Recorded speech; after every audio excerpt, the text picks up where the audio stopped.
Saya Asriene, NIM 220213096. Saya adalah mahasiswa dari Universitas Kristen Indonesia Toraja, Fakultas Teknik, Program Studi Teknik Sipil. Di sini saya akan mempresentasikan tugas mata kuliah estimasi biaya proyek. Saya akan menjelaskan mengenai pengantar estimasi biaya proyek. Ada beberapa pengertian mengenai estimasi biaya proyek. Yang pertama, estimasi biaya proyek adalah nilai prediksi yang didasarkan pada faktor-faktor utama, yaitu keadaan proyek, rencana kontrak, jadwal konstruksi, teknologi yang digunakan, dan dasar produktivitas tenaga kerja. Yang kedua, perkiraan biaya atau estimasi biaya adalah seni memperkirakan kemungkinan jumlah biaya yang diperlukan untuk suatu kegiatan yang didasarkan atas informasi yang tersedia pada waktu itu. Yang ketiga, estimasi adalah perkiraan atau penentuan kemungkinan biaya konstruksi yang digunakan dalam rencana pembangunan suatu proyek konstruksi.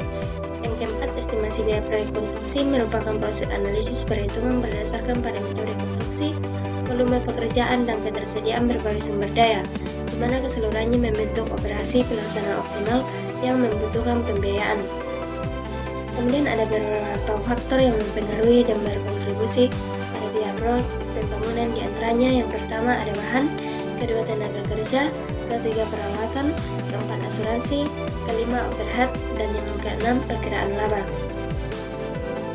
Kemudian estimasi biaya dapat diklasifikasikan berdasarkan siapa pembuatnya dan tingkat ketelitiannya berikut ini. Yang pertama, estimasi biaya yang dibuat oleh pemilik proyek. Estimasi biaya ini sifatnya masih kasar. Maksudnya perhitungan biaya yang dibuat masih berdasarkan pada volume pekerjaan secara global. Kedua, estimasi biaya yang dibuat oleh konsultan perencana. Estimasi biaya ini sifatnya lebih rinci dan mendetail dibanding dengan estimasi biaya yang dibuat oleh pemilik proyek. Dalam proses pembuatannya, estimasi ini mengacu pada gambar rencana dan syarat-syarat yang tertuang dalam RKS bangunan.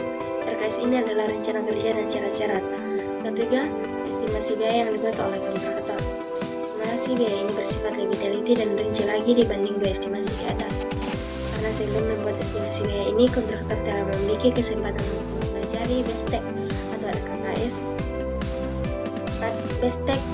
RKS dan gambar BESTEK atau gambar kerja yang telah ditetapkan dan dipublikasikan oleh konsultan perencana. Selain itu, kontraktor juga dapat mempelajari medan proyek yang biasa jadi bahan pertimbangan dalam memutuskan metode pelaksanaan apa yang akan digunakan. Kemudian ada beberapa tujuan estimasi biaya proyek. Di antaranya, estimasi biaya memegang peran penting dalam penyelenggaraan proyek konstruksi, karena selain untuk mengetahui berapa besar investasi yang akan diperlukan, juga untuk merencanakan dan mengendalikan sumber daya proyek yang akan digunakan, misal tenaga kerja, material, peralatan, dan waktu pelaksanaan.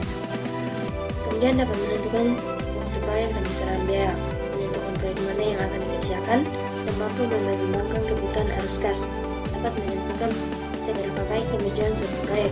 Selanjutnya membantu menyusun jadwal pekerjaan yang lebih jelas, teratur, dan terukur, membantu menentukan beberapa lama proyek dapat dikerjakan dan beberapa perkiraan besaran biayanya. Kemudian menentukan apakah proyek lagi dikerjakan dan membantu mengukur kemajuan proyek yang sedang dilakukan. Kemudian ada metode estimasi biaya proyek. Metode yang paling sering digunakan di Indonesia adalah metode analisis SNI. Hal ini dikarenakan metode analisis BOW tidak dapat diaplikasikan untuk proyek-proyek yang berlaku modern. Selain itu, metode estimasi biaya yang juga biasa digunakan adalah metode yang memakai. Yang pertama, metode daftar indeks. Yang kedua, metode harga dan informasi proyek terdahulu. Yang ketiga, metode faktor. Keempat, metode quantity take-off dan harga satuan. Yang kelima, metode unit price. Dan keenam, metode memakai data dan informasi proyek yang bersangkutan. Mungkin itu saya presentasi saya mengenai pengantar estimasi biaya proyek. Sekian dan terima kasih.